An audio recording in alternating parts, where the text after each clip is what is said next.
இந்த புதனை ஜோதிடவியலானது புத்தி காரகன் என்ற பெயரிலே அழைக்கிறது. அது என்ன சார் புத்தி காரகன் சொன்னா?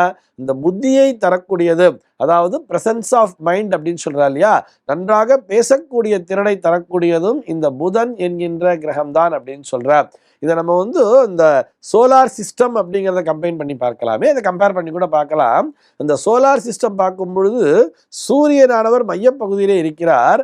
அடுத்த டிராக்லேயே பார்த்தோம்னா சூரியனுக்கு அடுத்தபடியாக இருக்கக்கூடிய டிராக்லேயே சூரியனுக்கு மிக அருகிலே இருக்கக்கூடிய கோளாக இந்த புதன் என்கின்ற கிரகத்தை தான் கொடுத்திருக்கிறார்கள்.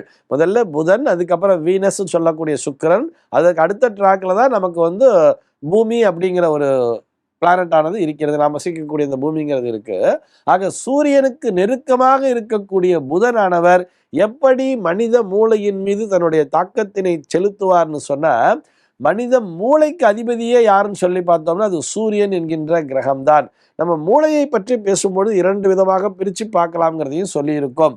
அதாவது மனித மூளை அப்படின்னு எடுத்துட்டாலே ஒரு கம்ப்யூட்டருக்கு இணையாக நம்ம ஒப்பிட்டு பார்க்குறோம். ஒரு சூப்பர் கம்ப்யூட்டர் அப்படின்னு வச்சுட்டா கூட அந்த கம்ப்யூட்டரில் இருக்கக்கூடிய ஹார்ட்வேர் அப்படிங்கிற ஒரு விஷயத்தை, ஹார்ட்வேர்னா என்ன, அதில் இருக்கக்கூடிய பார்ட்ஸ் அப்படின்னு சொல்கிறோம் இல்லையா, ஒரு ரேண்டம் ஆக்சஸ் மெமரி ரேம்னு சொல்லுவாங்க, அந்த ரேம் ஆகட்டும் அல்லது அதில் இருக்கக்கூடிய போர்டு ஆகட்டும், மதர் போர்ட்ஸ்லாம் இருக்கு இல்லையா, இது போன்ற விஷயங்களை, அதாவது இந்த மூளையிலே இருக்கக்கூடிய அனைத்து அந்த ஹார்ட்வேர்களையும் கண்ட்ரோல் பண்ணக்கூடிய கிரகமாக சூரியன் என்கின்ற கிரகத்தினை சொல்கிறார்கள். அதே நேரத்திலே அதில் ஒரு அப்ளிகேஷன்ஸ் அப்படின்னு வர்றது இல்லையா, கம்ப்யூட்டர் அப்ளிகேஷன்ஸ் என்று வரும்பொழுது, ஒரு சாஃப்ட்வேர் என்று வரும்பொழுது, அந்த சாஃப்ட்வேராகத்தான் இந்த புதன் என்கின்ற கிரகத்தினை பார்க்கிறார்கள்.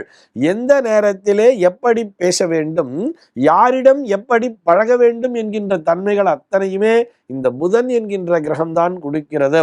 அதனால்தான் புதனை பார்த்தோம்னா நரம்பு மண்டலத்திற்கு அதிபதி அப்படிங்கிற மாதிரியே வச்சிருக்கா. இந்த நரம்பு மண்டலத்திற்கும் நம்முடைய அந்த பிரசன்ஸ் ஆஃப் மைண்ட் அப்படின்னு சொல்றதுக்கும் நெருங்கிய தொடர்பு என்பது உண்டு.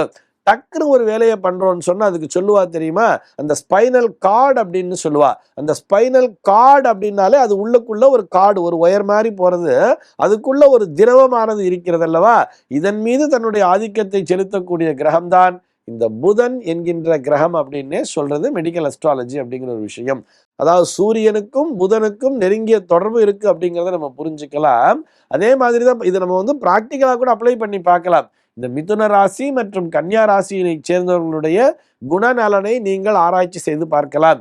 ஏன்னு சொன்னா இந்த மிதுன ராசிக்கும் கன்னியா ராசிக்கும் அதிபதி யாருன்னு சொல்லி பார்த்தோம்னா புதன் என்கின்ற கிரகம்தான்.